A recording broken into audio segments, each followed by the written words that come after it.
ଆପଣଙ୍କ ଟିଭି ଓଡ଼ିଶା ମାଟିର ବାସ୍ନା। ଚଳଚ୍ଚିତ୍ର ଜଗତ ପାଇଁ ଯାହା ଗୋଟିଏ ଦୁଃଖଦାୟକ ଖବର ସାମ୍ନାକୁ ଆସିଛି।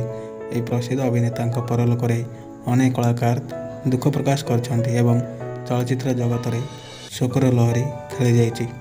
ଗତ କିଛି ଦିନ ହେବ ତାଙ୍କର ସ୍ୱାସ୍ଥ୍ୟ ଅବସ୍ଥା ଭଲ ନଥିଲା। ଏହି କାରଣରୁ ତାଙ୍କୁ ହସ୍ପିଟାଲରେ ଭର୍ତ୍ତି କରାଯିବା ପରେ ତାଙ୍କୁ ଭେଣ୍ଟିଲେଟରରେ ରଖାଯାଇଥିଲା। ତାଙ୍କର ସ୍ୱାସ୍ଥ୍ୟ ଅବସ୍ଥା ବିଗିଡ଼ିବା ପରେ ତାଙ୍କର ଦେହାନ୍ତ ହୋଇଥିଲା। ମୃତ୍ୟୁ ବେଳକୁ ପ୍ରାୟ 71 ବର୍ଷ ହୋଇଥିଲା। ଏହି ଖବର ତାଙ୍କର ପ୍ରଶଂସକ ଓ ଫିଲ୍ମ ଇଣ୍ଡଷ୍ଟ୍ରିରେ ଶୋକର ଛାୟା ଖେଳିଯାଇଛି। କେ ଶିବରାମ କନ୍ନଡ଼ ଭାଷାରେ UPS ପରୀକ୍ଷା ପାସ୍ କରିଥିଲେ। ଏହି ସଫଳତା ପାଇବା ପରେ ପ୍ରଥମେ ବ୍ୟକ୍ତିତ୍ୱ ହୋଇ ଇତିହାସ ରଚିଥିଲେ। ଅନେକ ଫିଲ୍ମରେ ଖଳନାୟକ ଭୂମିକାରେ ଆସି ଲୋକପ୍ରିୟ ହୋଇଥିଲେ। କେ ଶିବରାମ 2013ରେ ସେ ଅଭିନୟରୁ ଅବସର ନେଇ ରାଜନୀତିକୁ ଆସିଥିଲେ।